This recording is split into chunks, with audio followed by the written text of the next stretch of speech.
ونعوذ بالله من شرور أنفسنا ومن سيئات أعمالنا من يهده الله فلا مضل له ومن يضلله فلا هادي له ونشهد أن لا إله إلا الله وحده لا شريك له ونشهد أن سيدنا وحبيبنا ومولانا محمدا عبد الله ورسوله صلى الله عليه وعلى آله وصحبه وسلم الذي أكمل الله به قصر النبوة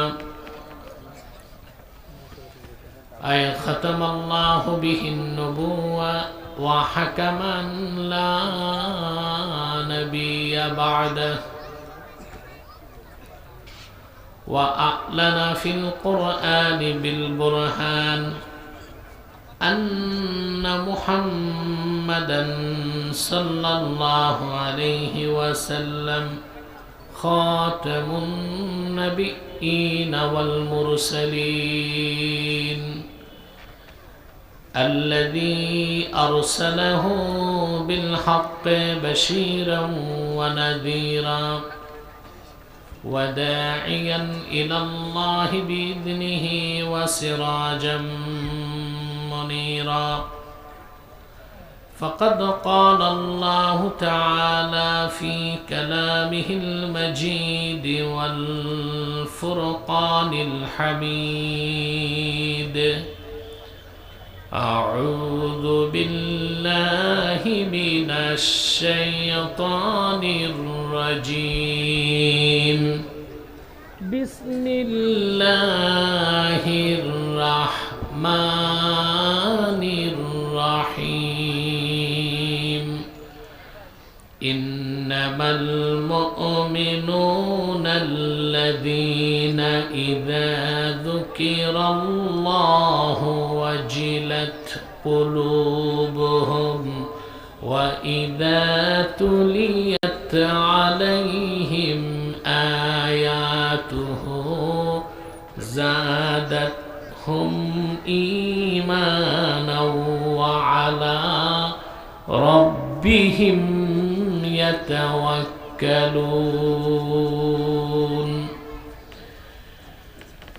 الذين يقيمون الصلاة ومما رزقناهم ينفقون أولئك هم المؤمنون حقا صدق الله العظيم وصدق رسوله النبي الكريم ونحن على ذلك من الشاهدين والشاكرين والحمد لله رب العالمين إن الله وملائكته يصلون على النبي يا أيها الذين آمنوا صلوا عليه وسلموا تسليما اللهم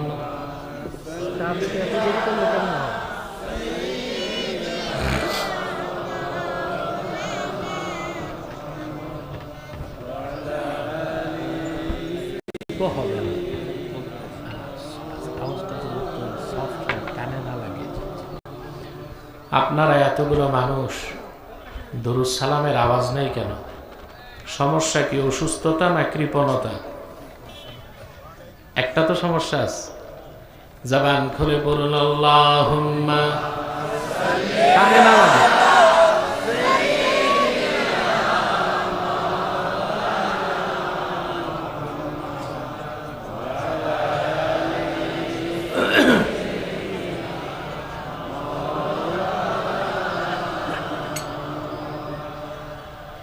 मेरा दिल तड़प रहा है, मेरा जल रहा है सीना,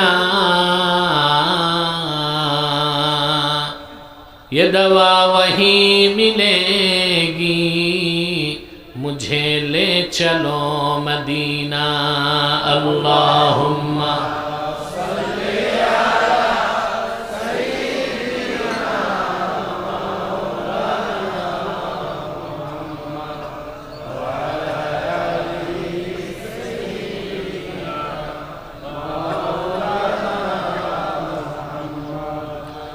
मदीने की हवा से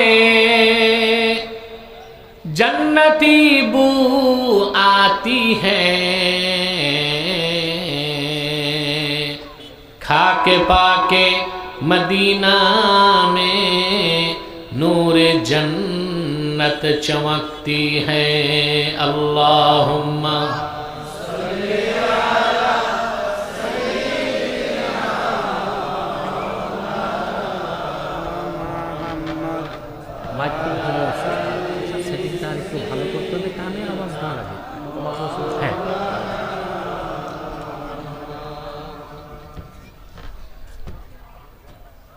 मुहम्मदुन रसूलुल्लाह सल्लल्लाहु अलैहि वसल्लम खतमल्लाहु बिहिन नबुव्वा व हकमन ला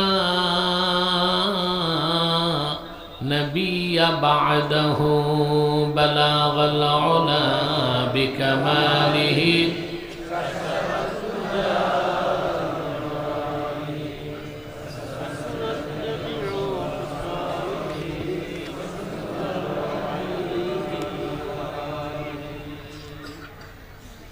রাহ মদিনা ইসলামিক সোসাইটি জুড়ির যৌথ জুড়ি এবং বিশ্বনাথপুর জামে মসজিদ যৌথ উদ্যোগে আয়োজিত আজকে দুদিন ব্যাপী ৭৭তম তাফসীরুল কোরআন মাহফিলের সম্মানিত সভাপতি জনাব হাজী মাসুম রেজা বারাকাল্লাহু ফি উমরি, হাজারাত উলামায়ে কেরাম, তুলাবায়ে এজাম, দুপুরবেলা চরম ব্যস্ততার মধ্যে কেউ খেয়ে আর কেউ না খেয়ে আজকের মহতি মাহফিলে যারা উপস্থিত হয়েছেন, স্বেচ্ছায় সানন্দে স্বতঃস্ফূর্তভাবে মনের আনন্দে, তাদের সকলকে আমার পক্ষ থেকে হৃদয় নিংড়ানো ভালোবাসা, শুভেচ্ছা এবং অভিনন্দন জ্ঞাপন করছি।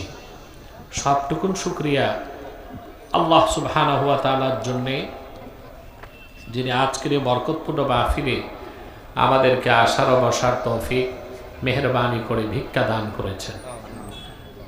সেজন্য আসুন আমরা সকলে একবার অবনত চিত্তে হৃদয়ের আবেগ অনুভূতি উজাড় করে সমবেত কণ্ঠে বলি আলহামদুলিল্লাহ। অগণিত অসংখ্য দরুদ ও সালাম আল্লাহর সৃষ্টির প্রধান আকর্ষণ, বিশ্ব সভার সভাপতি, সকল নবী রাসূলগণের মাথার তাজ, শামসুল হিদায়াত, বদরুদ্দুজা, সৈয়দুস সাকালাইন, ইমামুল মুরসালিন, খাতামুন নবিয়্যিন ওয়াল মুরসালিন, আফতাবে নবুওয়াত, শাহানশাহে রিসালাত, সরকারে দো জাহাঁ, সুলতানুল মদিনা, নবিয়ুল আম্বিয়া, হুজুরে আকরম, নূরে মুজাসসম, নূরুন আলা নূর, সৈয়দিনা হাবিবিনা শফিঈনা মাওলানা মুহাম্মদ সাল্লাল্লাহু আলাইহি ওয়াসাল্লামের উপর আল্লাহ তাবারাক ওয়া তাআলা যাকে আজ থেকে প্রায় ১৫০০ বছর আগে প্রেরণ করেছেন সর্বশ্রেষ্ঠ ও সর্বশেষ নবী ও রাসূল হিসেবে, যার পরে আজ পর্যন্ত পৃথিবীতে অবশ্যই কোনো প্রকার নবী কিংবা রাসূল অবশ্যই আসে নাই, অবশ্যই এখনো নাই, অবশ্যই কিয়ামত পর্যন্ত আসবে না। সম্মানিত সুধী, আপনার গতকাল ওয়াজ শুনেছেন, ঠিক না? বলেন আলহামদুলিল্লাহ। আবার আজকে শুনতেছেন, আলহামদুলিল্লাহ। এখানে মূলত এসেছেন আপনারা আধ্যাত্মিক খোরাক নিতে, ঠিক না ভাই? গেজায়ে রূহ, গেজায়ে খাদ্য কিন্তু দুই প্রকার। মাইকে ইকো হবে না, রিভাবও দরকার নাই, সাউন্ডটা আরেকটু সফট করতে হবে, প্রয়োজনে কমাই দিতে হবে, কানে না লাগে। খাদ্য কয় প্রকার? মাতো না ভাই। একটা হচ্ছে গেজাউন তাকুমু বিহিল আবদান, এক প্রকার খাদ্য যা খেলে স্বাস্থ্য ঠিক থাকে। আরেক প্রকার হচ্ছে গেজাউন তাকুমু বিহিল আরওয়াহ, আরেক প্রকার খাদ্য যা খেলে রুহুটা শক্তিশালী হয়। কয় প্রকার? আল্লাহ রাব্বুল আলামিন মানুষের দেহটা তৈরি করেছেন মাটির সারনির্যাস থেকে, সেজন্য দেহের সমস্ত খাদ্য আসে মাটি থেকে। চাল ডাল গম আটা শাকসবজি ফল ফলাদি সব আসে মাটি থেকে। কিন্তু মানুষের রুহটা এসেছে আসমান থেকে, রুহের খোরাকটাও এসেছে আসমান থেকেই। সুবহানাল্লাহ, রুহটা এসেছে, খোরাকটাও। আপনাদের কি সোসাইটি 2 দিনের জন্য গেজায়ে রুহ, রুহের খোরাক অন্বেষণ করার সুযোগ দিছে? এদিকে জুরিবাসী খুশি, এই যে মাহফিলে আসছেন বসছেন, আল্লাহর মেহেরবানি ছাড়া এটা সম্ভব হতো? এতেও কি খুশি? মাতো বেজার, শুধু শয়তান, শয়তানও বেজার, তার চেলা চামুন্ডারও বেজার। এখন তো শয়তানের চেলাদের সংখ্যা কমছে, কিছুটা কমছে না? আগে তো মাহফিল দিলেই কলেজে আগুন জ্বলতো, শর্ত দিত 34টা। কতটা? কোরআনের মাহফিল করবে কোরআন প্রেমিক মানুষ, অনুমতি লাগবে। আহা, 31st নাইট বাউল গান ডিজে পার্টির অনুমতি লাগতো না। তাফসিরুল কোরআন নাম শুনলেই অনুমতির প্রশ্ন আসত। তারপরে 34টা শর্ত দিত। শর্ত কেন দিত? যেন বিরক্ত হয়ে মানুষ কোরআনের মাহফিল করা ছেড়ে দেয়। কিন্তু ওরা জানতো না যে দেশের মানুষ আল্লাহর কোরআনের জন্য বুকের রক্ত দিতে জানে, হাজার বাধা দিয়া তাদেরকে কোরআনের মাহফিল থেকে সরানো যাবে না। এটা কিসের মাইক চলে? আরেকটা অ্যানাউন্স না তো, এই লোকটার কি মাথায় কি গোবর নাকি? এটা কি অ্যানাউন্সের টাইম?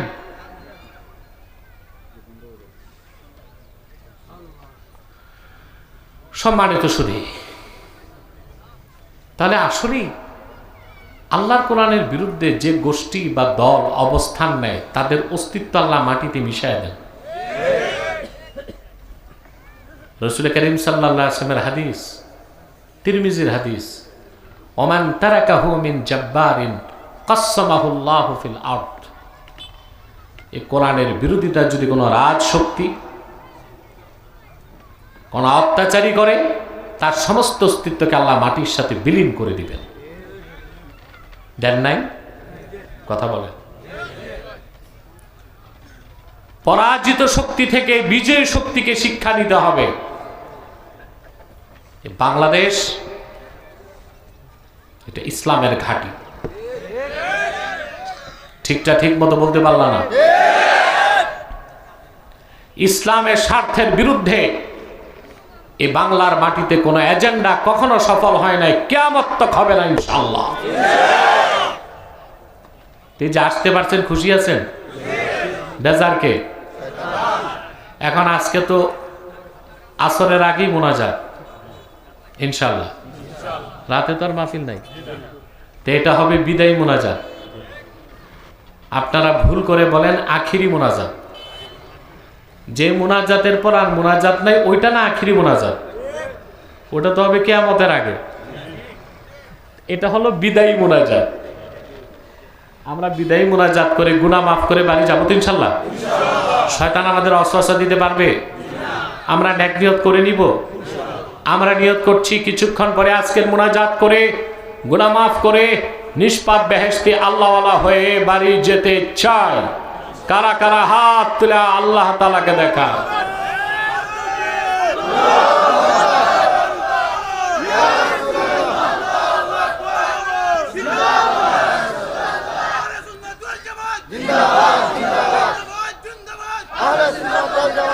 প্রিয় ভাইরা, আমার যে বন্ধুরা দাঁড়িয়ে আছেন, আমি জানি জুরি এলাকার মানুষ খুব সভ্য, ভদ্র এবং শিক্ষিত, এবং ওয়াজ মাহফিল শুনে তারা অভ্যস্ত, মাহফিলের আদব তারা জানে। যারা দাঁড়িয়ে আছেন মূল প্যান্ডেলে বসে যান। আমার যে ভাইরা দল ত্যাগ করে দূরে বসছেন, আপনার কাছে আসেন, একটু একটু কাছে আসেন, পরিবেশটাকে সুন্দর করুন। যদি আল্লাহ আরো আল্লাহর বান্দাদের পাঠান তারও সুন্দর হবে পরিবেশ। আসুন তিলাওয়াতের মাধ্যমে মূল আলোচনায় প্রবেশ করি। কি বলেন? আমার সাথে পড়বেন? জানা প্রতিটি বাক্যের, প্রতিটি শব্দের, প্রতিটি অক্ষরের নূরকে আল্লাহ আমাদের সিনায় উদ্ভাসিত করে দেন। পড়ুন আউযু বিল্লাহি মিনাশ শাইতানির রাজীম। বিসমিল্লাহির রাহমানির রহিম। ইন্নামাল মুমিনুনা আল্লাযীনা ইযা যুকিরাল্লাহু ওয়াজিলাত কুলুবুহুম ওয়া ইযা তুলিয়াত আলাইহিম আয়াতুহু যাদাতহুম ঈমানান ওয়া আলা রাব্বিহিম ইয়াতাওয়াক্কালুন।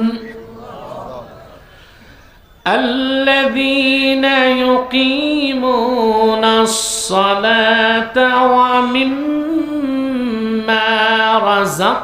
رزقناهم ينفقون أولئك هم المؤمنون حقا صدق الله العظيم. পড়ুন وصدق رسوله النبي الكريم ونحن على ذلك من الشاهدين والشاكرين والحمد لله رب العالمين. আল্লাহ তাআলা খাঁটি মুমিনদের বৈশিষ্ট্য তুলে ধরেছেন। সুবহানাল্লাহ। মুমিন দাবি করা এক জিনিস, আর মুমিন হতে পারা আরেক বিষয়, ঠিক না? আমি মুমিন, আমি মুসলিম, এটা দাবি করার বিষয় না, এটা প্রমাণ দেবার বিষয়। কিসের বিষয়? আমি মুসলিম দাবি করার বিষয় না, প্রমাণ দেবার বিষয়। আল্লাহ হযরত ইব্রাহিম কি বলেছেন? وَإِذْ قَالَ لَهُ رَبُّهُ أَسْلِمْ قَالَ أَسْلَمْتُ لِرَبِّ الْعَالَمِينَ। মুহাম্মদ সাল্লাল্লাহু আলাইহি ওয়াসাল্লাম স্মরণ করুন, ইব্রাহিমের রব ইব্রাহিমকে যখন বললেন আসলিম, তুমি মুসলিম হও, সুবহানাল্লাহ, আত্মসমর্পণ করো। কি করো? হযরত ইব্রাহিম আত্মসমর্পণ করে মুসলিম হিসেবে তার পরিচয় দিয়েছেন কিনা? তাহলে মুসলিম বা মুমিন দাবি করার বিষয় না প্রমাণ দেবার বিষয়?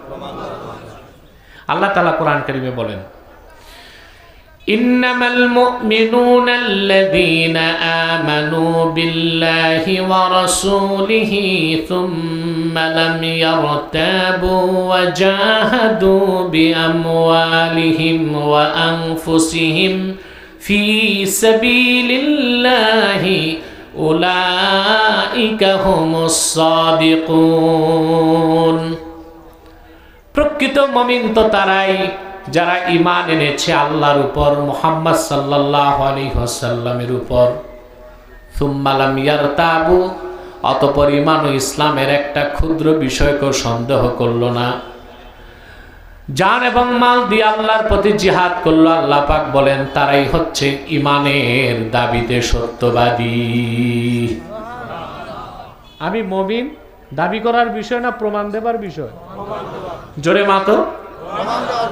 এখন আপনি যে খাঁটি মুমিন হলেন কিনা তার প্রমাণ কি, তার আলামত লাগবে কিনা? কথা বলেন। আপনি নিজেই অনুভব করতে পারবেন যে আপনি টপ ক্লাসের মুমিন হয়ে গেছেন। সুবহানাল্লাহ বলেন। সেটা কিভাবে? আল্লাহ পাক বলেন, ইন্নামাল মুমিনুনা আল্লাযীনা ইযা যুকিরাল্লাহু ওয়াজিলাত কুলুবুহুম। প্রকৃত মুমিন তো তারাই যাদের সামনে আল্লাহর জিকির হলে তাদের অন্তরগুলো আল্লাহর বিধান মানার জন্য নরম হয়ে যায়। সুবহানাল্লাহ। এখানে জিকির অর্থ হচ্ছে আহকাম, আহকামে শারঈয়া, অর্থাৎ প্রকৃত মুমিন তারাই তাদের সামনে যখন আল্লাহর বিধিবিধান উচ্চারিত হয়, আল্লাহর বিধানকে মানার জন্য তাদের অন্তর নরম হয়ে যায়, প্রস্তুত হয়ে যায়। বলে সুবহানাল্লাহ। আজকে আমাদের দেশে এত ওয়াজ মাহফিল হয়, আসর নাই কেন? কথা বলেন। আরব বিশ্বকে বাদ দিলে পৃথিবীর কোথাও তো এত মাহফিল হয় না বাংলাদেশে যত মাহফিল হয়। বাংলাদেশে যে বিভাগগুলোতে সবচেয়ে বেশি মাহফিল হয় তার একটা সিলেট বিভাগ। সিলেট বিভাগে সবচেয়ে বেশি মাহফিল হয় যেখানে ওটা মৌলভীবাজার। কথা বলে। এত মাহফিলের পর ঘরে ঘরে নামাজের সংখ্যা বেড়ে গেছে। এখনো তো সকালে মসজিদে এক কাতার মুসল্লি হয় না। কথা বলে। জুমার দিন মসজিদ বারান্দা সব ভরপুর, জুমার দিন আসরের সময় এক কাতার। তো জুমা পড়তে কারা আসছে? সব ঘর জামাই ছিল। কথা বলেন না, এলাকার লোকই ছিল। তো লোকগুলো আসরে কই? পরের দিন ফজরে দেখা যায় 3 জন, ইমাম, মুয়াজ্জিন আর খাদেম। বেচারা ইমামের চাকরি যাওয়ার ভয় না থাকলেও মনে আসতো না। কেন? এত ওয়াজ নসিহতের পরে নামাজের সংখ্যা আনুপাতিক হারে তো বাড়তেছে না। তার কারণ হচ্ছে আমরা বয়ান শুনতেছি কিন্তু হৃদয়ে গ্রহণ। খাঁটি মুমিন সেই আল্লাহর বিধান যার সামনে উচ্চারিত হলে তা মেনে নিতে তার অন্তর বিনয়ে অবনত হয়ে যায়। আপনার বসে যান। এখন এই সূক্ষ্ম বিষয়টা বোঝার জন্য আমাকে একটা তাত্ত্বিক বিশ্লেষণ করতে হয়। অন্তর হচ্ছে মানুষের 4 প্রকার। কয় প্রকার? কোন ধরনের অন্তর ওয়াজ শুনলে গ্রহণ করে আর কোন ধরনের অন্তর ওয়াজ শুনে সারারা গ্রহণ করে না, তা বুঝতে পারলেই ওয়াজ মাহফিল করে সার্থক হবেন। বলবো অন্তর কয় প্রকার? ইমামে আহমদ ইবনে হাম্বল রাহমাতুল্লাহি আলাইহি তার মুসনাদের মধ্যে সহিহ সনদে উল্লেখ করেছেন, মানুষের অন্তরসমূহ হচ্ছে 4 প্রকার। প্রথম প্রকার অন্তরের নাম কলবুন আজরাত, দ্বিতীয় প্রকার হচ্ছে কলবুন মারবুতুন বিল গিলাফ, তৃতীয় প্রকার হচ্ছে কলবুন মানকুস, চতুর্থ প্রকার হচ্ছে কলবুন মুসাফফাহ। কয় প্রকার? তরিকত তাসাউফ বুঝেন না? কথা বলেন।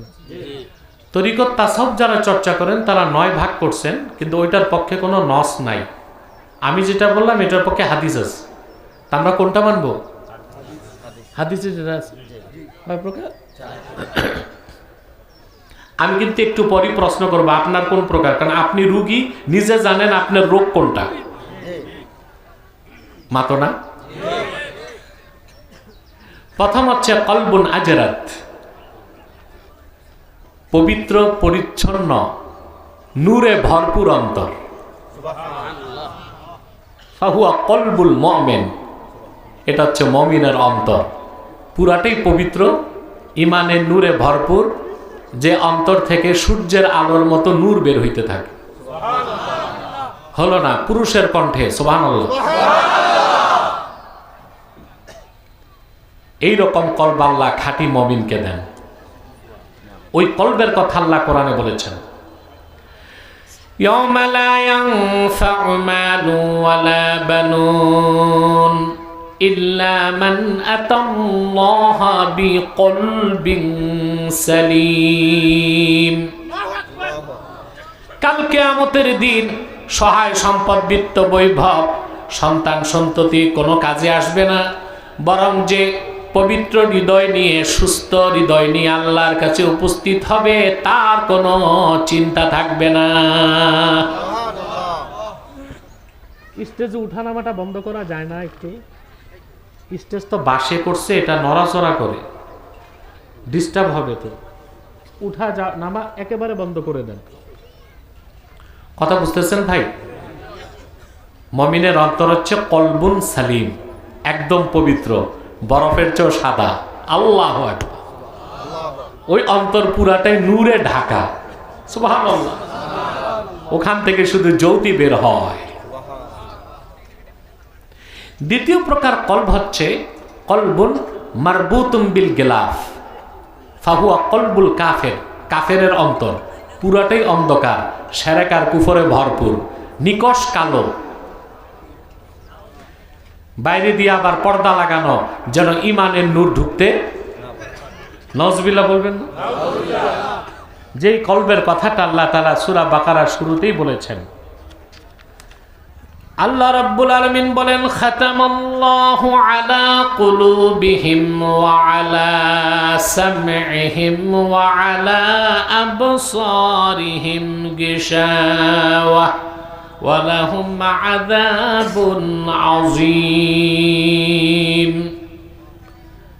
কাফেরদের অন্তরসমূহ আর তাদের কর্ণসমূহে সিল মেরে দেওয়া হয়েছে, আর তাদের দৃষ্টিসমূহের সামনে টেনে ধরা হয়েছে পর্দা। তাদের জন্য রয়েছে কঠিন শাস্তি।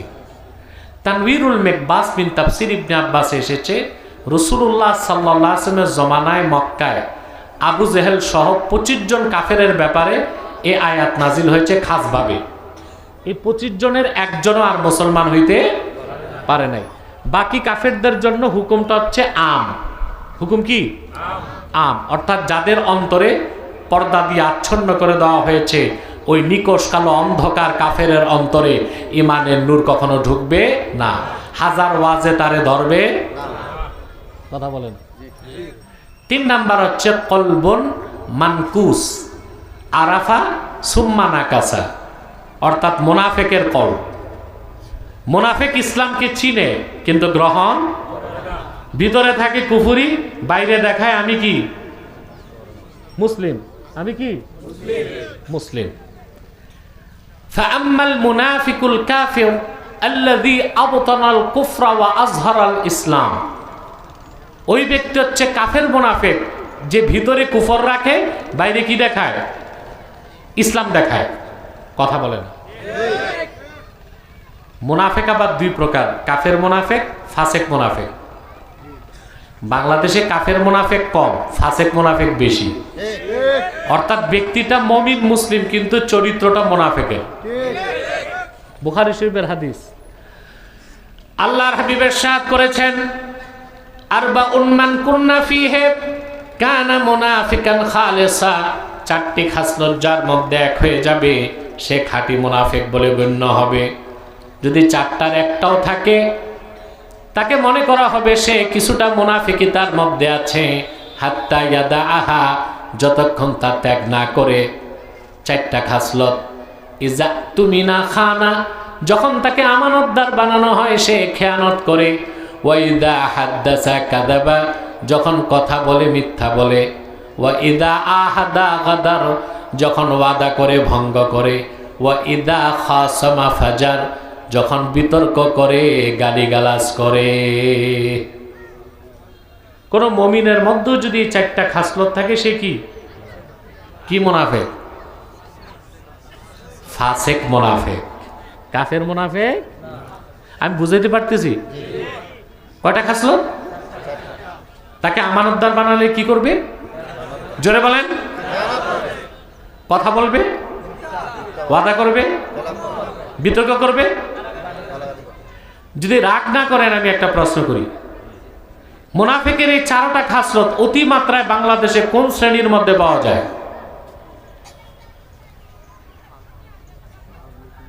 রাজনীতিবিদদের মধ্যে। মাতলা না যে তোমরা ভয়ে? কিসের ভয়? আমরা আল্লাহ ছাড়া কাউরে ভয় পাই না।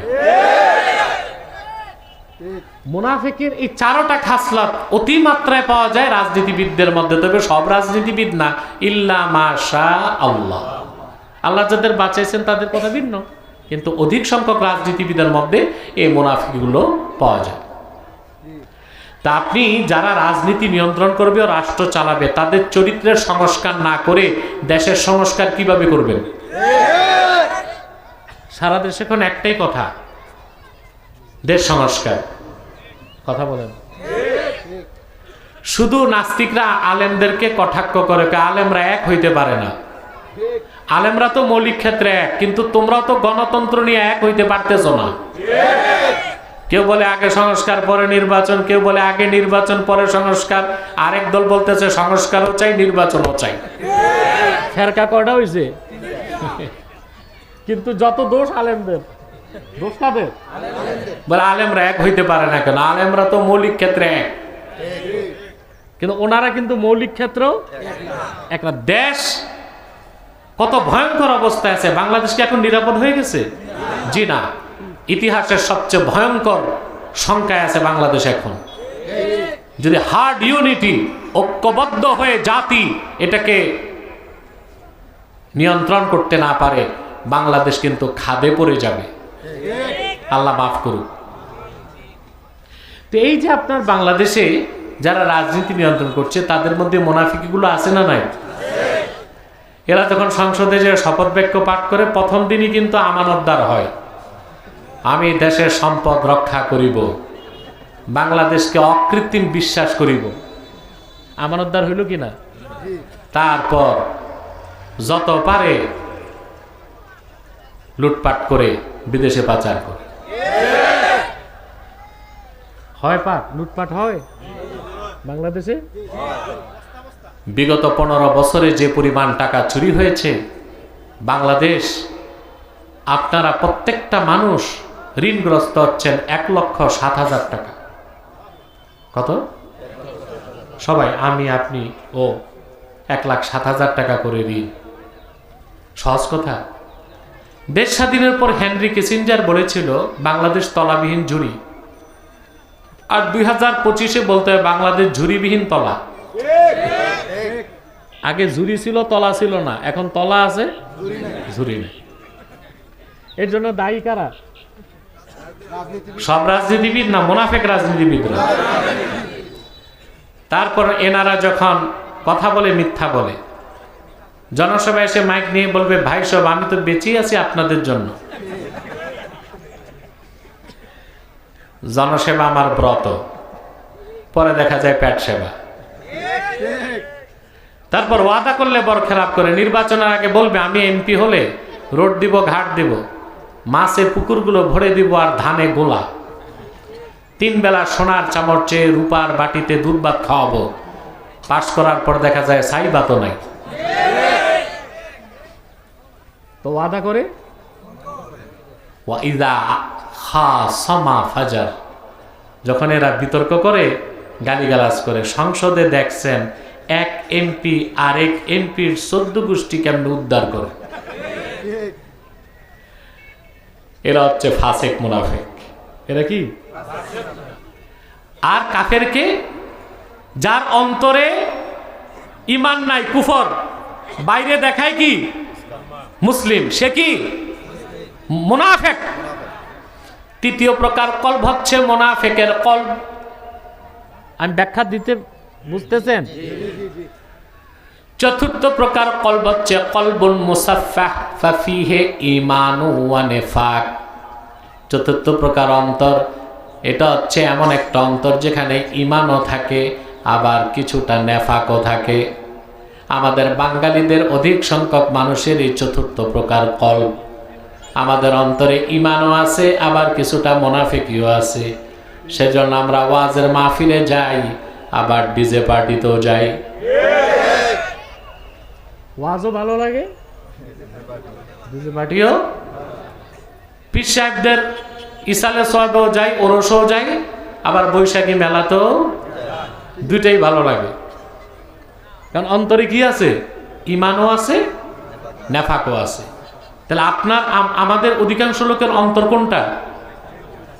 কথা বলেন। চতুর্থটা কলবুন মুসাফফা, ঈমানও আছে, নেফাকও আছে। তাহলে ভালো করে বুঝেন, মুমিনের অন্তর হচ্ছে জিন্দা, কাফেরের আর মুনাফিকের অন্তর মুর্দা। আর আমাদের অন্তর চতুর্থ প্রকার, মানে জিন্দা তবে অসুস্থ। ট্রিটমেন্ট করলে আমাদের অন্তর পুরা পবিত্র হয়ে প্রথম প্রকার অন্তর হয়ে যেতে পারে। ঠিক কিনা? মুহাদ্দিস বলেন চতুর্থ প্রকার অন্তরে ঈমানও আছে, নেফাকও আছে। ফামাসালুল ঈমানি ফিহি কামাসালিল বাকালাতি ইয়ামুদ্দুহাল মাউত তাইয়্যিব। এই রকম অন্তরে যে ঈমান থাকে সেটা হচ্ছে সবুজ শাকসবজির মতো, পবিত্র পানি পেলেই তা লম্বা হতে থাকে। ওয়া কামাসালিন নেফাকি ফিহি কাল কুরহাতি ইয়ামুদ্দুহাল কাইহু। আর এরকম অন্তরে যে মুনাফিকি আছে ওইটা হচ্ছে ঘা বা ক্ষত স্থানের মতো, পুষ পেলেই, দূষিত রক্ত পেলেই সেটা ঘা বাড়তে থাকে। কথা বুঝে না? তো অন্তর কয় প্রকার?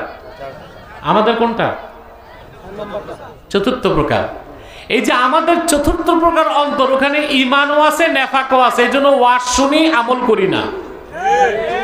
নামাজও পড়ি, সুদ খাই, নামাজও পড়ি, ঘুষ খাই, মাহফিলেও দৌড়াই, আবার যাত্রার, সিনেমা আর বাউল গানেও কথা বলে না।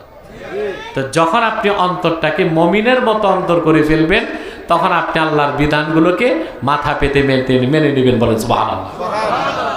আল্লাহ সে কথাই বলেছেন, ইন্নামাল মুমিনুনা আল্লাযীনা ইযা যুকিরাল্লাহু ওয়াজিলাত কুলুবুহুম। প্রকৃত মুমিন তো তারাই, তাদের সামনে যখন আল্লাহর বিধান উচ্চারিত হয় তাদের অন্তরসমূহ আল্লাহর বিধান মানতে নরম হয়ে যায়। বলেন সুবহানাল্লাহ। আপনি কি আল্লাহর সব বিধান মানেন? কথা বলেন। জি না। আপনার ইসলাম কি বিশ্বাস করেন পুরা, কোরআন হাদিস মানেন পুরা, কিন্তু সব বিধান মানেন? কারণ অন্তর কোন প্রকার? ওখানে ঈমানও আছে, নেফাকও আছে। মানে আপনার অন্তর সুস্থ না অসুস্থ? এখন সুস্থ পুরা করতে চান? ওষুধ লাগবে না? 5টা ওষুধ। কয়টা? কান খোলেন, আমি বলি। আল্লামা ইব্রাহিম খাওয়াস রাহমাতুল্লাহ বলেন, দাওয়াউল কুলুবে খামসা। অসুস্থ অন্তরকে সুস্থ করার জন্য মাত্র 5টা ঔষধ।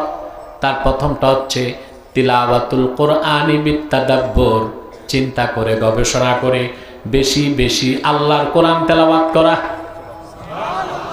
সুবহানাল্লাহ। শুধু তেলাওয়াত করা না, চিন্তা করে। আপনি তো তরজমাই জানেন না, চিন্তা করবেন কেমনে? আর এখন মাদ্রাসায় যাওয়ারও সুযোগ। তো যেখানে কোরআন শরীফের ব্যাখ্যা হয়, সঠিক ব্যাখ্যা, ওখানে বসবেন। তাহলে আপনার অন্তরের রোগ চলে যাবে, হৃদয় পবিত্র হতে থাকবে। বলেন সুবহানাল্লাহ।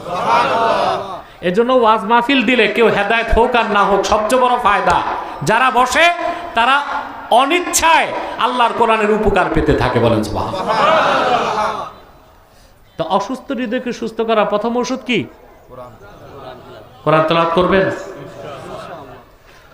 2 নাম্বার হচ্ছে খালাউল বাতন, বেশি সময় ক্ষুধা থাকা।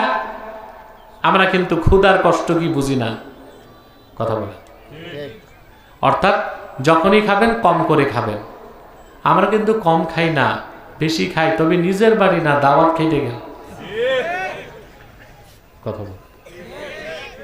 দাওয়াত খেতে গেলে দেখেন না, বিয়ে বাড়িতে যাদের দাওয়াত দেয় ওরা সকালে নাস্তা করে না। আর বিয়ে বাড়িগুলোতে এখন তার দাওয়াত নেয়, সব ভাতের হোটেল। 15 বছর আমরা ডিবির হারুনের ভাতের হোটেল দেখছি। এখন দেখি বাংলাদেশের সব বিয়ের বাড়ি এক একটা ভাতের হোটেল। টেবিল বসায় রাখছে, কি থাকে? অর্থাৎ দিয়ে যান, খেয়ে যান। তো যে দেয় সে মনে করে কম খাবো কেন, এত টাকা দিয়েছি, সকালে নাস্তাই করেন। ওই শুনছিলাম এক বেকুব তার বন্ধুরে বলতেছে, আজকে খাইতে পারি না। কি খাইছো? কয় 10টা রোস্ট, 8টা ব্রোস্ট, 16টা কাবাব, 4 plate pulao, 8 glass borhani, 3 plate জর্দা। শরীরটা ভালো না, আজকে আর তেমন চলে নেই। হায় রে হারামজাদা, তুই অসুস্থ দেহে এই খাওয়া খাইছো, সুস্থ থাকলো তো আজ তো ড্যাক গিলতা।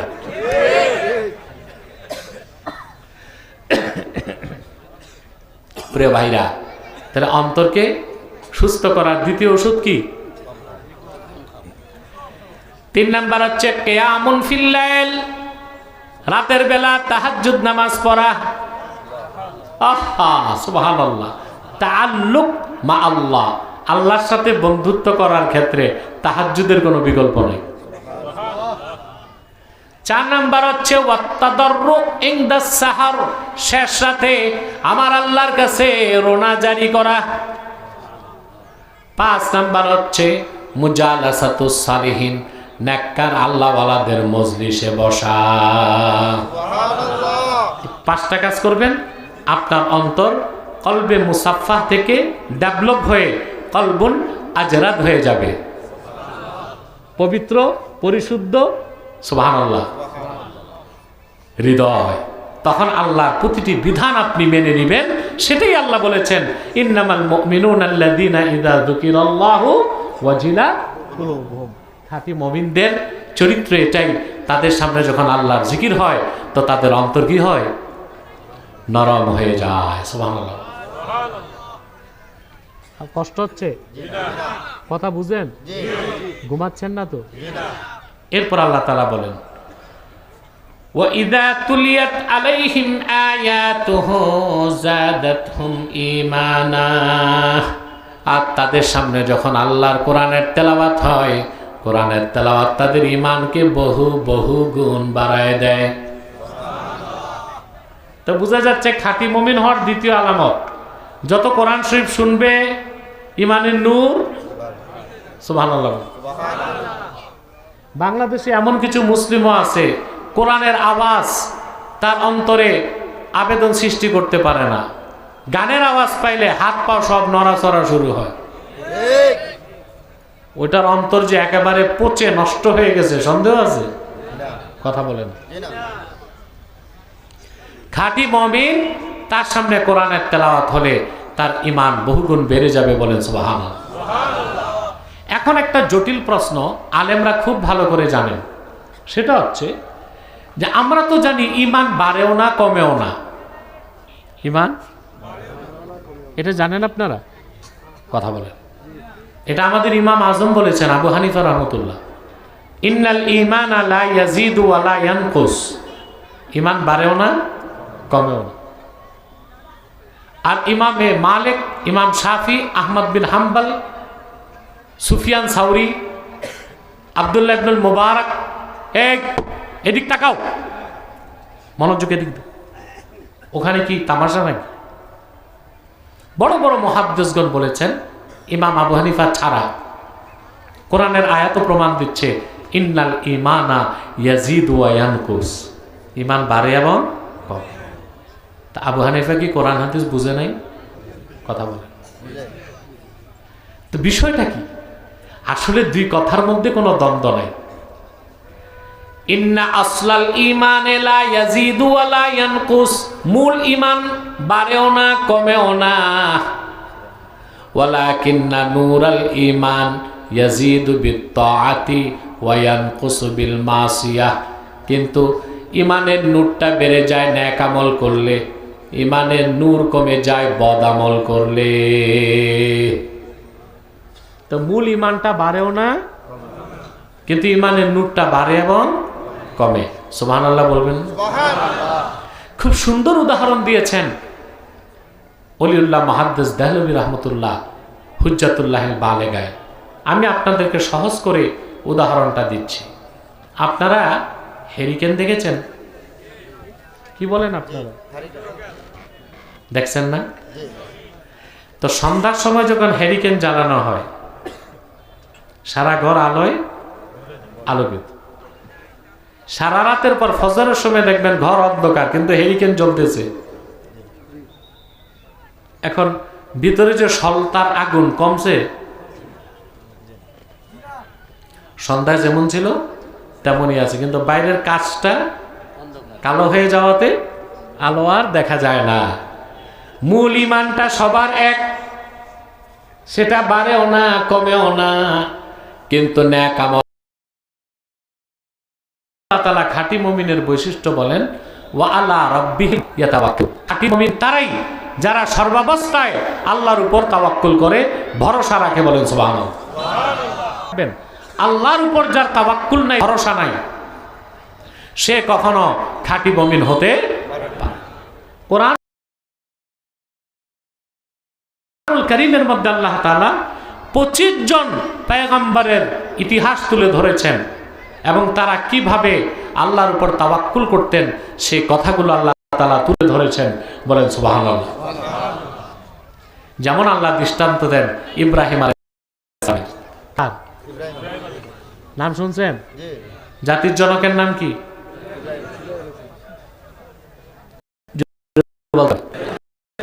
শুধু জাতির জনক, পৃথিবীর প্রথম বিপ্লবী পুরুষ। সুবহানাল্লাহ। আরে ভাই, 5ই আগস্টের পর আপনারা বলতেন বিপ্লব হচ্ছে। বিপ্লব ছিল, অভ্যুত্থান ছিল, এটা বিপ্লব ছিল না। বিপ্লব সেটাই যখন রাষ্ট্র বিপ্লবীদের হাতে থাকে। এটা তো হয় নাই, হয়েছে, বরং অনেক জায়গায় বেচারা বিপ্লবীরাই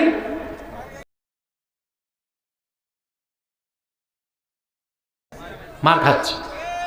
তাহলে 5ই আগস্ট এটা হচ্ছে অভ্যুত্থান। কি হয়েছে? পৃথিবীতে প্রথম বিপ্লব করেছেন ইব্রাহিম খলিল। বিপ্লব তো সেটাকেই বলা হয় স্রোতের প্রতিকূলে সত্যের ঝান্ডা হাতে দাঁড়িয়ে যাবার নাম বিপ্লব। এই কাজটা পৃথিবীতে করেছেন হযরত ইব্রাহিম প্রথম। সুবহানাল্লাহ। ওনার বাড়ি ছিল ইরাকের বাবেলে। কোথায়? বড় হয়ে দেখেন আত্মীয় স্বজন, পাড়া প্রতিবেশী সব পৌত্তলিক মূর্তি পূজারী। কথা বুঝতেছেন? কেউ সূর্য পূজা, কেউ চন্দ্র পূজা, কেউ নক্ষত্র পূজা করতেছে, কেউ মূর্তি পূজা করতেছে। তিনি আর বরদাস্ত করতে পারলেন না। বললেন, আমার কওমের লোকজন নিজেরা নিজ হাতে সব খোদাগুলো বানায় কি করো? এগুলো তো তোমরাই বানাইছো, এদের কাছে কি চাও? কওমের লোকজন কোনো যুক্তি দিতে না পেরে একটা যুক্তি দিয়েছে যে আমাদের কাছে কোনো যুক্তি নাই, আমাদের বাপ দাদা করতো, আমরাও করি। নাউজুবিল্লাহ বলে। হযরত ইব্রাহিম তাদেরকে অনেক যুক্তি দলিল দিলেন, কিছুই মানে না। তখন হযরত ইব্রাহিম বিপ্লবের ঘোষণা দিলেন। সুবহানাল্লাহ বলবেন। আল্লাহ পাক বলেন, তিনি বললেন, ওয়া তাল্লাহি লা আকিদান্না আসনামাকুম বাদা আন তুওয়াল্লু মুদবিরিন। হযরত ইব্রাহিম বললেন, আল্লাহ তাআলাই বলছি, তোমাদের মূর্তিগুলোর ব্যাপারে আমি চরম পন্থা গ্রহণ করব। তোমরা বাড়ি যাবার সঙ্গে সঙ্গে চরম পন্থা গ্রহণ করছে কিনা বলেন, কথা বলেন। কি করছেন? আল্লাহ সূরা আম্বিয়াতে বলেন, কুঠার একটা নিয়া, কুঠার বুঝেন, ফাজআলাহুম কাবীরাল লাহুম লাআল্লাহুম ইলাইহি ইয়ারজিউন। তা নিয়া সবগুলো মূর্তির নাক নকশা ভাঙ্গা মানচিত্র বদলায় দিয়েছে। এর নাম বিপ্লব। তিনি ছিলেন একা, সব ছিল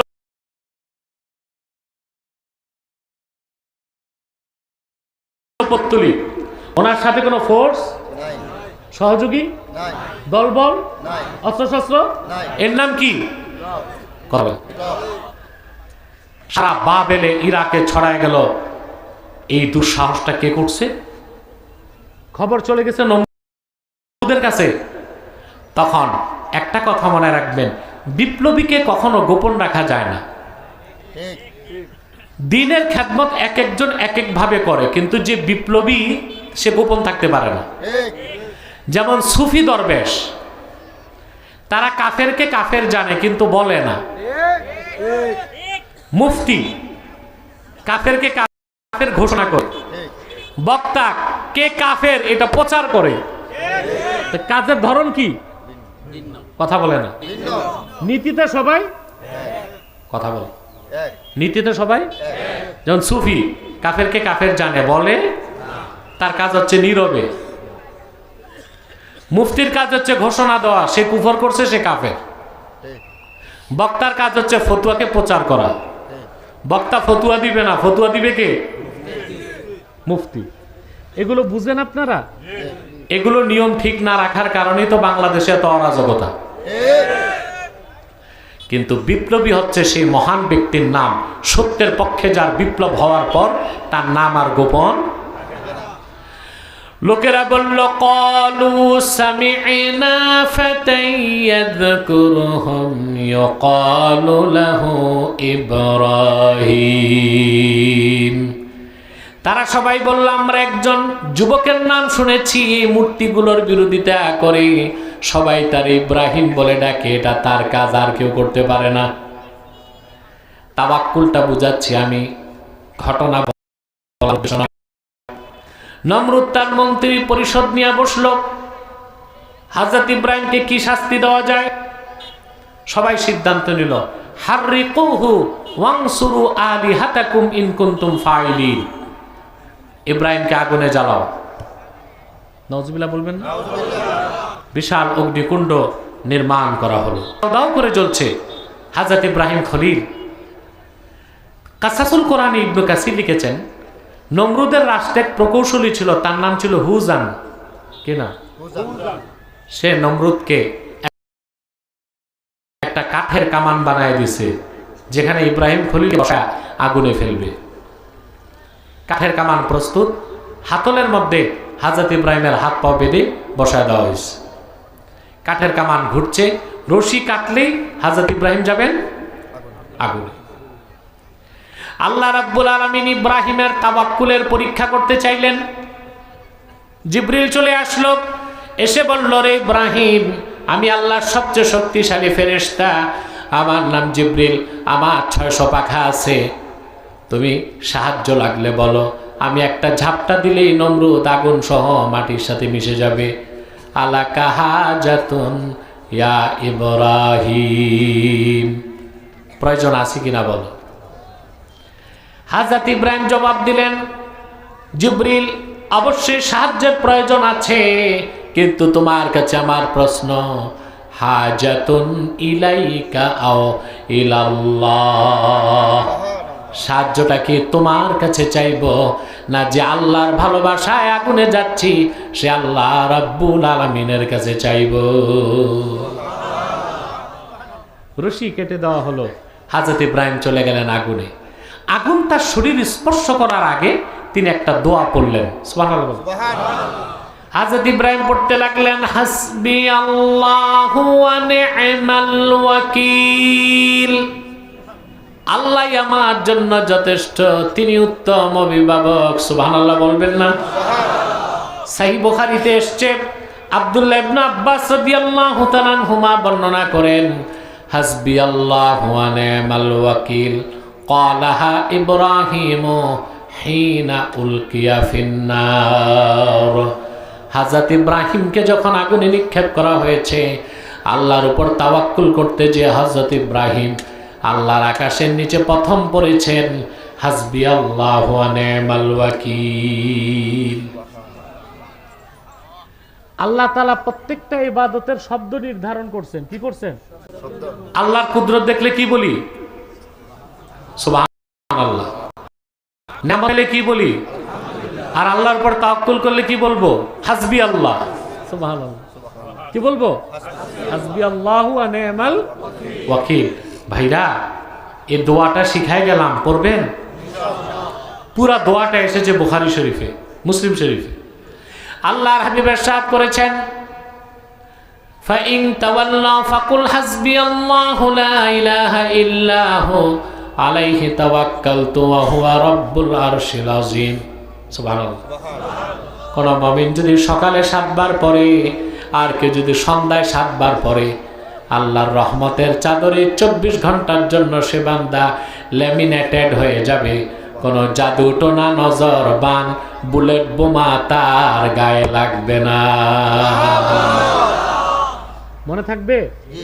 পড়েন আমার সাথে, হাসবি আল্লাহ ফাইন তাওয়াল্লাউ ফাকুল হাসবি আল্লাহু লা ইলাহা ইল্লা হু আলাইহি তাওয়াক্কালতু ওয়া হুয়া রাব্বুল আরশিল আযীম। সকালে 7 বার, বিকালে 7 বার।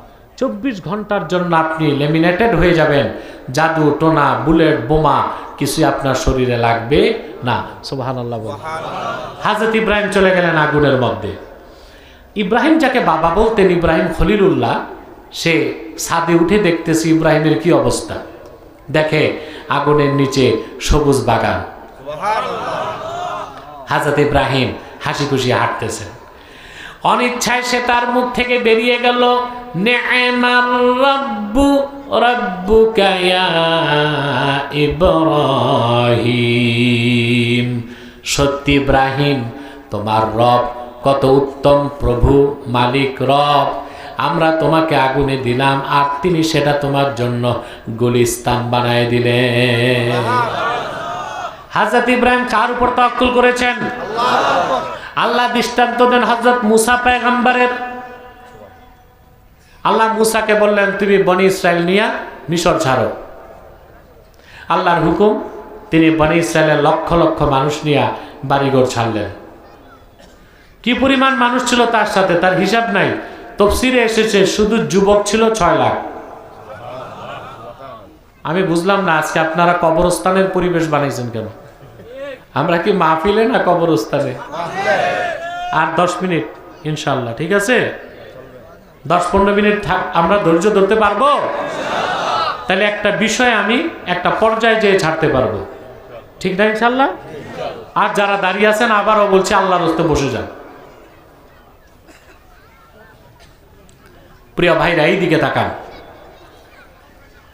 হযরত মুসার সাথে যুবক কত ছিল? বাকি আবাল বৃদ্ধ বলিতা, তাদের সংখ্যা কি পরিমাণ চিন্তা করেন। বাড়িঘর ছেড়ে আসছে, আর তো যাওয়ার সুযোগ নাই। এসে দেখে সামনে বিশাল সমুদ্র।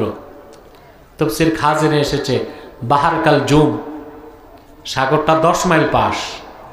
কত? 10 মাইল। না নৌকা আছে না ব্রিজ আছে। খবর পেয়ে ফেরাউন 80,000 ঘোড়সওয়ার নিয়ে রওনা দিচ্ছে। 80,000 ঘোড়া যদি একসাথে দৌড়ায় কিরকম ধুলা উড়ে, আর আওয়াজ কত দূর যায়। বনি ইসরাইল পিছনে তাকায়, দেখে ফেরাউন আসতেছে। তারা তখন চিৎকার করে মুসা নবীকে বলল, ক্বালা আসহাবু মুসা ইন্না লামুদরাকুন। বনি ইসরাইল মুসাকে বলল, মুসা, বাড়িতে ছিলাম তাই তো ভালো ছিলাম, ফেরাউনের চর থাপ্পড় খাইতাম, জীবনে বেঁচে ছিলাম। ঘর থেকে যে বের করে আনলা, আমরা তো ধরা পড়ে গেলাম। পিছনে ফেরাউন, সামনে সমুদ্র। তখন দরকার কি ছিল? হাই হুতাশ না তাওয়াক্কুল? কথা বলেন। মুসা নবী করছেন কার উপর তাওয়াক্কুল করছেন? নবী মুসা বললেন, কাল্লা ইন্না মাইয়া রাব্বি সায়াহদিন। কখনো না, যে আল্লাহর হুকুমে বাড়িঘর ছাড়লাম, তিনি আমাদেরকে মৃত্যুর মুখে ঠেলে দিবেন না। আমার সাথে আমার রব আছেন, অচিরে তিনি পথ বানায় দিবেন। আল্লাহ পথ বানাই দিয়েছেন। মুসাকে আল্লাহ বলছেন সমুদ্রে আঘাত করো, তিনি আঘাত করছেন। এক আঘাতে 12টা শুকনা পথ হয়ে গেছে। 12টা কেন? বনি ইসরাইল ছিল 12 গোত্র, একটা একটার সাথে লাগালাগি থাকছিল। এক পথে যে এত নিজেরাই লাগালাগি করে মরবে, এর জন্য 12টাকে আল্লাহ কয়টা পথ দিয়েছে? এমন একটা রকচটা জাতি ইহুদিদের পূর্বপুরুষ বনি ইসরাইল, মৃত্যুর কবলে যেও যখন ভিতরে ঢুকছে সাগরের পথে, মুসাকে বলতেছে, মুসা নবী, ডানে বামে কিছু তো দেখা যায় না, আমাদের বোরিং লাগতেছে, কি করতে হবে? বলে আমরা দুই পাশের মনোরম দৃশ্য দেখতে দেখতে ওপারে যাব। আল্লাহর কাছে মুসা নবী ফরিয়াদ করলেন, আল্লাহ দুই পাশে বরফ করে দিলেন। পানি সরে কি হয়েছে? দুই পাশে মনোরম দৃশ্য দেখতে দেখতে তারা চলে গেল। বলেন সুবহানাল্লাহ। তাওয়াক্কুল করছেন কার উপর? আমার ভাইয়েরা, আল্লাহ রাব্বুল আলামিন সাইয়্যিদুল মুতাওয়াক্কিলিন, এই পৃথিবীর সমস্ত তাওয়াক্কুলকারীদের মহান নেতা আল্লাহ, তার আখিরি নবী মুহাম্মদ সাল্লাল্লাহু আলাইহি সাল্লামের তাওয়াক্কুলের দৃষ্টান্ত কোরআনে তুলে ধরেছেন। আল্লাহর হাবিব যখন আল্লাহর হুকুমে মক্কা থেকে হিজরত করে মদিনা মুনাওয়ারার দিকে রওনা হলেন, রাসূলুল্লাহ সাল্লাল্লাহু আলাইহি ওয়াসাল্লাম 3 দিন মক্কার গারে সৌরে অবস্থান করেছেন। আপনারা জানেন কয়দিন? মক্কাতে। কোথায়? সকালবেলা আবু জাহেল 100 লোক নিয়ে, সশস্ত্র তরবারি নিয়ে 100 মানুষ, পদচিহ্ন বিশারদ আগে ছিল, যারা পায়ের চিহ্ন দেখলে বলতে পারতো কার পায়ের চিহ্ন, একেবারে গারে সৌরের কাছে চলে এসেছে। ইমামে বুখারী রওয়ায়াত করেন, কাফেররা আসার আগে আল্লাহ হুকুম করলেন গারে সৌরের গুহার মুখে মাকড়সা জাল পেতে দিল। আল্লাহর হুকুমে কবুতর এসে ডিম পেড়ে দিল। আল্লাহ হুকুম করলেন, মাটি বাবলা গাছ হয়ে গেল, গুহার মুখটা ঢেকে দিল। মাটিকে আল্লাহ হুকুম করলেন, গাছ হয়ে গেল। সুবহানাল্লাহ বলেন। পদচিহ্ন বিশারদ নিয়ে এসে আবু জাহেল যখন গুহার মুখে দাঁড়ায় আছে, সুবহানাল্লাহ, সিদ্দিক আকবর বলেন, আমি কাফেরদের কথার আওয়াজ শুনতে পাচ্ছি। উপরের দিকে তাকায় দেখলাম কাফেরদের তরবারি, সূর্যের আলো পড়ছে, চকচক করছে। সিদ্দিক আকবর কান্না করতে লাগলেন। আল্লাহর হাবিব বললেন, লিমা তাবকি ইয়া আবু বকর, রে আবু বকর কান্না করছো কেন? সিদ্দিক আকবর বললেন, ইয়া রাসূলুল্লাহ, ইয়া হাবিবাল্লাহ, আমার বাবা মা দুজনই আপনার কদমে কুরবান হয়ে যাক, আমি আমার জন্য শঙ্কিত নয়। কাফেরেরা যদি নিচের দিকে তাকায়, আপনাকে দেখে ফেললে ওরা আপনাকে শহীদ করে ফেলবে। বিপদের চরম মুহূর্তে রাসূলুল্লাহ তখন বললেন, আল্লাহ কোরআনে বলেছেন, ইয ইয়াকুলু লিসাহিবিহি লা তাহজান ইন্নাল্লাহা মা'ানা। মুহাম্মদ সাল্লাল্লাহু আলাইহি ওয়াসাল্লাম ওনার সঙ্গে আবু বকরকে বললেন, চিন্তা করো না, আল্লাহ আছেন আমাদের সাথে। এখানে একটা সূক্ষ্ম ব্যাখ্যা আসে, খেয়াল করেন। মুসা নবী যখন তাওয়াক্কুল করেছেন, কি বলেছেন? ইন্না মাইয়া রাব্বি, ইন্না, এটার অর্থ আমার সাথে আমার রব। আর রাসূলুল্লাহ বলেছেন, ইন্নাল্লাহা মা'ানা, আল্লাহ আছেন আমাদের সাথে। দুই কথায় পার্থক্য হচ্ছে আকাশ ও জমিনের পার্থক্য। আল্লামা কাজী বাইজাবি রাহমাতুল্লাহি আলাইহি লেখেন, মুসা নবী বিপদের চরম মুহূর্তে যখন আল্লাহর উপর তাওয়াক্কুল করেছেন, মুসা নবী আল্লাহর কথা স্মরণ করার আগে নিজের কথা স্মরণ করেছেন, আমার সাথে আছেন আমার রব। কিন্তু আল্লাহর আখিরি নবী মুহাম্মদ মুস্তাফা সাল্লাল্লাহু আলাইহি ওয়াসাল্লাম কাফেরদের তরবারির সামনেও আল্লাহর কথা আগে স্মরণ করেছেন, নিজের কথা পরে স্মরণ করেছেন। সেজন্য রাসূলুল্লাহ বলেছেন, ইন্নাল্লাহা মা'ানা। আল্লাহর হাবিব মুহাম্মদ সাল্লাল্লাহু আলাইহি ওয়াসাল্লাম ১,৫০০ বছর আগে সাহাবায়ে কেরামকে তাওয়াক্কুল শিক্ষা দিয়েছেন। বলেন সুবহানাল্লাহ। যার ঈমান যত মজবুত, তার তাওয়াক্কুলের স্তর তত উপরে। আবু দাউদ শরীফের হাদিস, এক সাহাবী এসে বললেন, ইয়া রাসূলুল্লাহ সাল্লাল্লাহু আলাইহি ওয়াসাল্লাম, আমি উট নিয়ে এসেছি, উট বাঁধি নাই, আল্লাহর উপর তাওয়াক্কুল করছি। রাসূলুল্লাহ বললেন, আগে উট বাঁধো, তারপর আল্লাহর উপর তাওয়াক্কুল করো। আবার কিছু সাহাবীকে রাসূলুল্লাহ চূড়ান্ত পর্যায়ে তাওয়াক্কুল শিক্ষা দিয়েছেন। ইবনে মাজার হাদিস।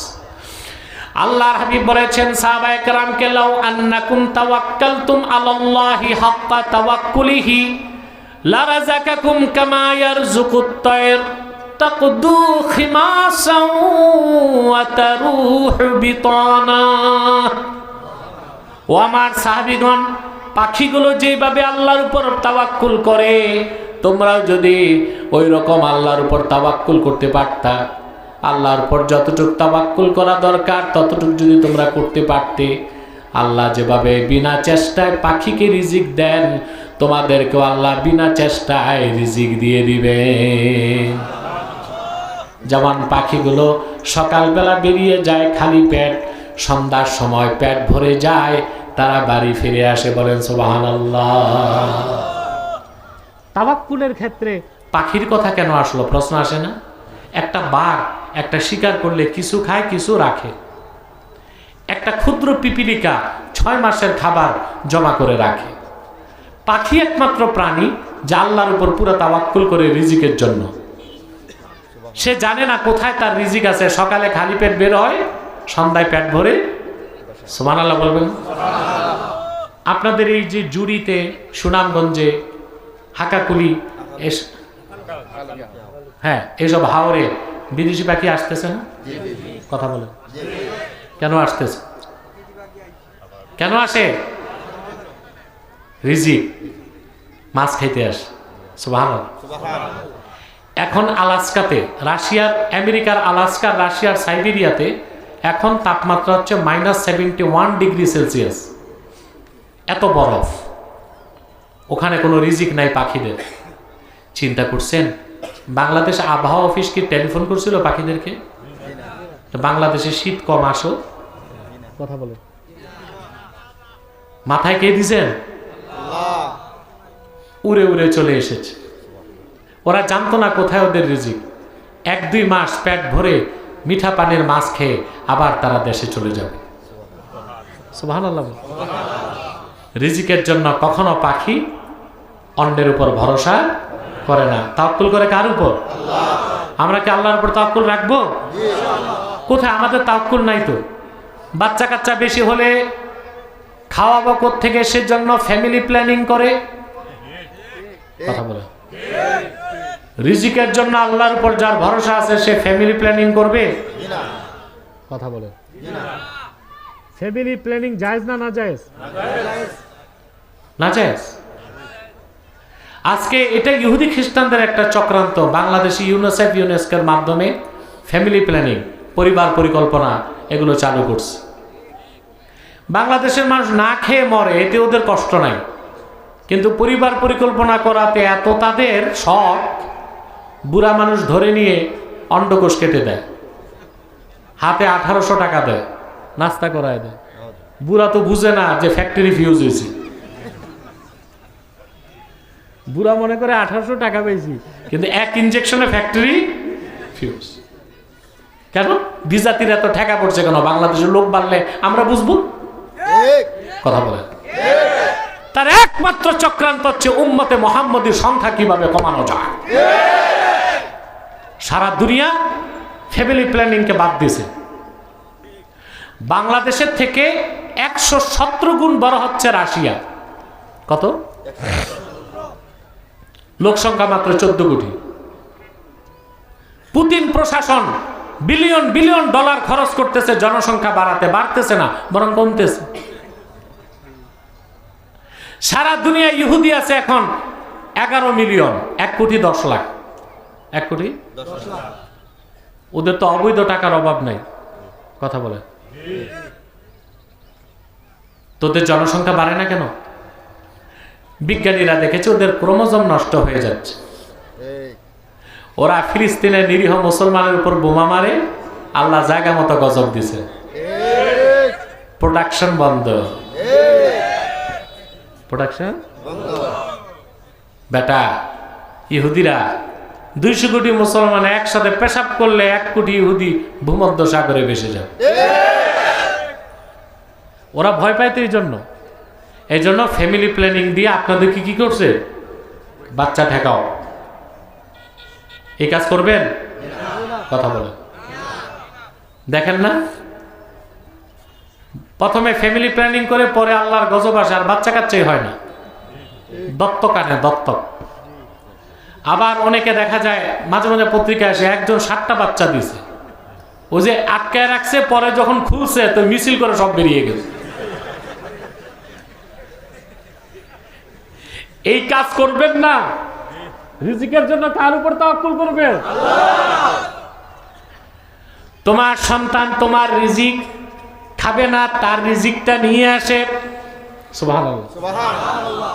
আপনার যে সন্তান, ওটা কি আপনার রিজিক থেকে খায় না ওর নিজের রিজিক? আহা, হাদিস সাক্ষ্য দেয় আল্লাহর হাবিব ইরশাদ করেছেন, আকাশ ও জমিন সৃষ্টির 50,000 বছর আগে আল্লাহ তাকদীর লিখেছেন। সুবহানাল্লাহ বলবেন। কত বছর আগে? আকাশ ও জমিন সৃষ্টির কত বছর আগে? তা আকাশ ও জমিন সৃষ্টির 50,000 বছর আগে তো আল্লাহ লিখে দিয়েছেন আপনার ছেলে কি খাবে। তা আপনি চিন্তা করেন কেন? আপনি চিন্তা করার দরকার আছে? তা আমরা বুঝতেছি তাওয়াক্কুল করবো কার উপর? খাঁটি মুমিনের বৈশিষ্ট্য কি আবার একটু শোনায় দেই। আল্লাহর বিধান শুনলে ওদের মন কি হয়? বিধান মানতে প্রস্তুত হয়। 2 নাম্বার, কোরআনের তেলাওয়াত হলে তাদের ঈমান বাড়ে। 3 নাম্বার, তারা তাওয়াক্কুল করে কার উপর? তারপরে আল্লাহ পাক বলেন আল্লাযীনা ইউকিমুনাস সালাতা ওয়া মিম্মা রাযাকনাহুম ইউনফিকুন,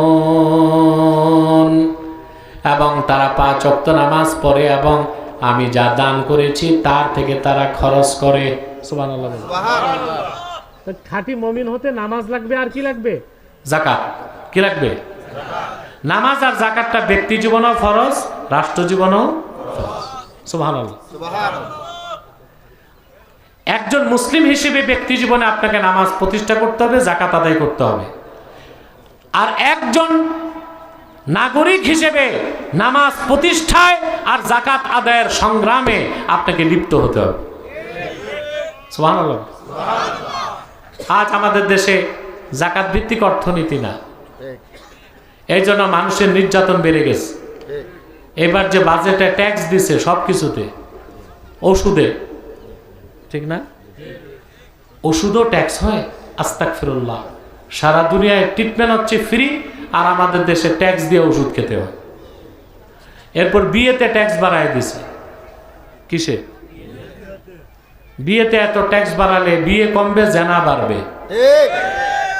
বেকার যুবকদের উচিত সরকারের নিজের ফান্ডে বিয়ে করায় দেওয়া। ওইটা তো নাই, বরং বিয়েতে কি করছে? ট্যাক্স। আসলে ট্যাক্স ভিত্তিক অর্থনীতি পুঁজিবাদকে উস্কে দেয়। যাকাত ভিত্তিক অর্থনীতি সুষম বন্টন ও অর্থনৈতিক মুক্তি দেয়। সুবহানাল্লাহ। এখন হঠাৎ করে সরকার যাকাত ভিত্তিক অর্থনীতি করতে পারবে না। আমরা পরামর্শ দিয়ে থাকি প্রত্যেক ব্যাংকে একটা ইসলামী ব্যাংকিং একটা উইং চালু করা যায়, শরিয়া ব্যাংকিং। মানুষ এসে অপশন বেছে নিবে, প্রচলিতটা নিবে না ইসলামী ব্যাংকিং নিবে। তবে এটা মনে রাখবেন, ইসলামী রাষ্ট্র প্রতিষ্ঠিত হবার আগ পর্যন্ত ইসলামী ব্যাংকিং সম্ভব না। আমরা নামাজ পড়ব, যাকাত দিব, বলেন আল্লাহুম্মা আমিন। আজ আমাদের নামাজের সংখ্যা খুব কম। আগেই বলছি, জুমার দিন মসজিদ বারান্দা সব ভরে যায়, কিন্তু আসরের সময় এক কাতার। দেখুন, সংস্কার সরকার করবে না, সংস্কারের পূর্ণ ক্ষমতা আল্লাহ আপনাদের হাতে দিয়ে রাখছে। আপনারা যেই দলই করুন না কেন, প্রত্যেক দলে কিছু কি ভালো মানুষ নাই? আর আপনি যেই দলের লোক, আপনি ভোট দেওয়ার আগে দেখেন আপনি যাকে ভোট দিবেন সে ইমানদার কিনা। যদি কাফের মুশরিক হয় তারে বাদ দেন, আর যদি ইমানদার হয় দেখেন নামাজ পড়ে কিনা। যদি দেখেন নামাজ পড়ে তো দেখেন সে হালাল খোর কিনা। এগুলো দেখে যদি প্রত্যেক দলের লোক নেতা নির্বাচন করেন, তা বাংলাদেশের চেহারা বদলাবে কিনা? বাংলাদেশ হয়ে যাবে একটা ইসলামী সোসাইটি বা ইসলামী সমাজ।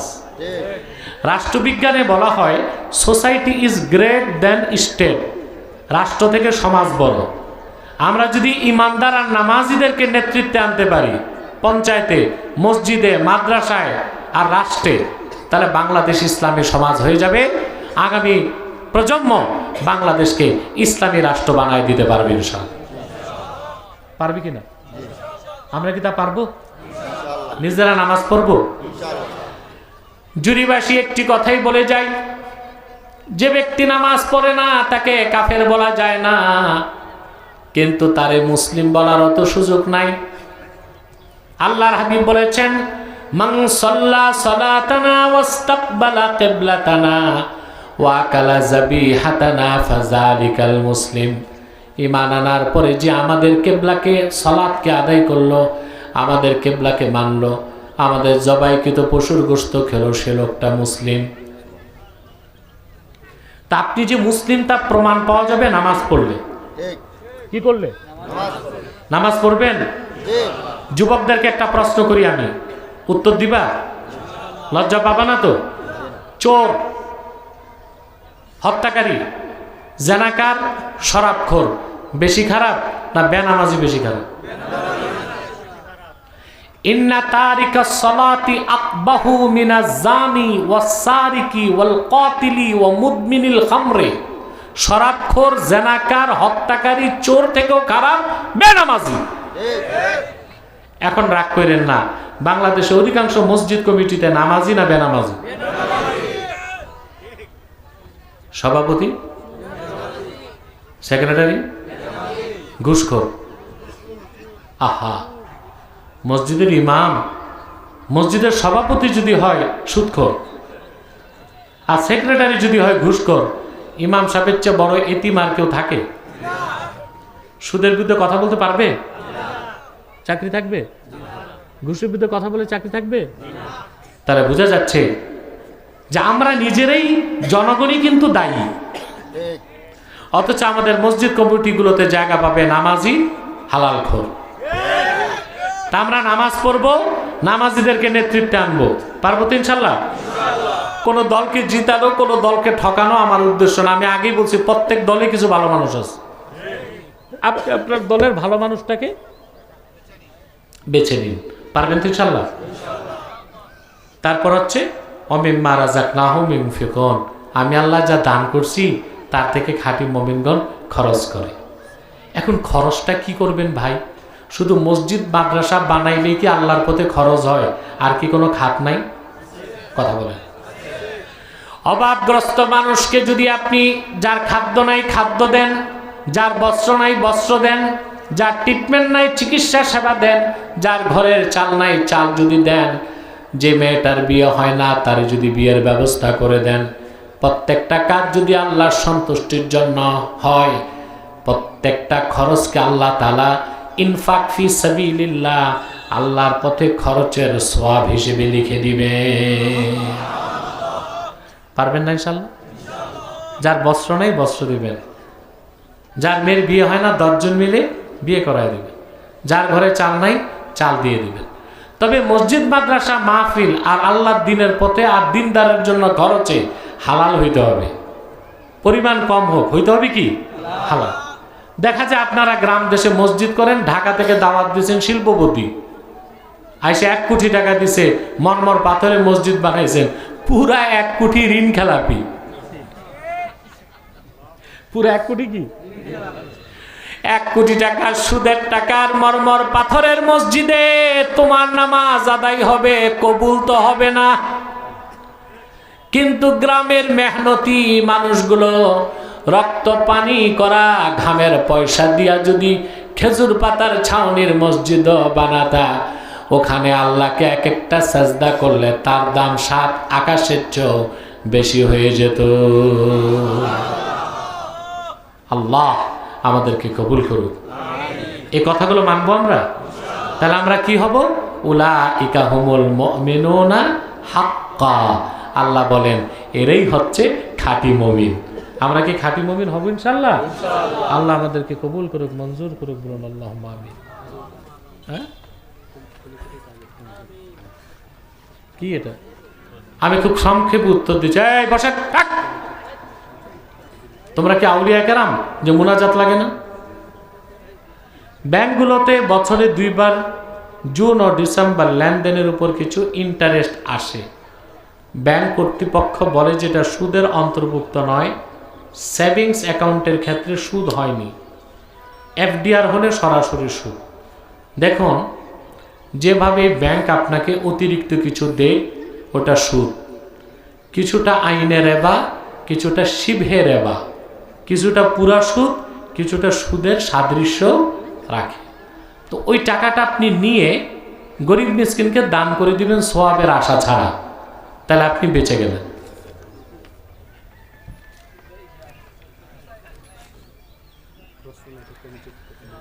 জুড়িতে তাহরিকে খাতমে নবুওয়াতের একটা কমিটি দিবেন, ইনশাআল্লাহ আমি মঞ্জুর করলাম। আপনার প্রস্তুত হন? কামরুল কই? কামরুলকে আমি ইনশাআল্লাহ দায়িত্ব দিচ্ছি। তাহরিকে খাতমে নবুওয়াত বাংলাদেশ জুরি কমিটির অনুমতি আমি দিব। কামরুল আছে, আমার চেয়ারম্যান উপদেষ্টা থাকবে ইনশাআল্লাহ, আলেম ওলামা থাকবেন, আপনারা করবেন, আমি কেন্দ্রীয় কমিটি পাঠাবো ইনশাআল্লাহ। থাকবেন না আপনারা?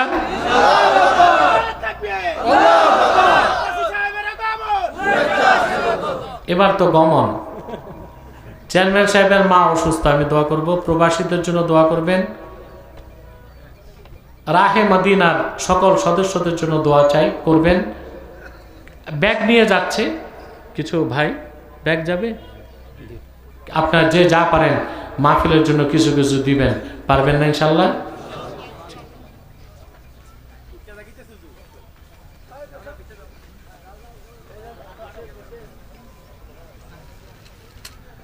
জুরি কালীনগর গ্রামে প্রথা বার্ষিক ওয়াজ হয়েছে। এটা কি প্রথম বার্ষিক ওয়াজ হয়েছে এলাকার মুর্দেগানদের স্মরণে। এখন সেটা গুনাহের কাজ বলে বন্ধ করে মসজিদে ওয়াজ চলে বেশি কিছু বলেন কেন ভাই? ওয়াজ তো মাঠে ময়দানেই হবে, এটা গুনার কাজ হবে কেন?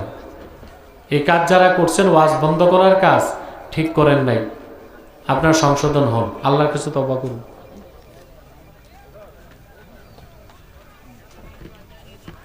শারীরিকভাবে অক্ষম ও মিসকিন খাওয়ানোর ক্ষমতা নেই এমন ব্যক্তির সাওমের বিধান কি? শারীরিকভাবে অক্ষম, মিসকিন খাওয়ানোর ক্ষমতা নেই, আর এমন অসুস্থ যে রোজাও রাখতে পারে না, সে আল্লাহর কাছে ক্ষমা চাইবে, আল্লাহ তারা মাফ করে দিবে। হয়েছে? কোনো কিতাব আনা হয়নি তো? আসুন আমরা একটু সালাত ও সালাম করে দোয়া করি মহব্বতে। সাল্লাল্লাহু আলা মুহাম্মদ সাল্লাল্লাহু আলাইহি ওয়াসাল্লাম, সাল্লাল্লাহু আলা মুহাম্মদ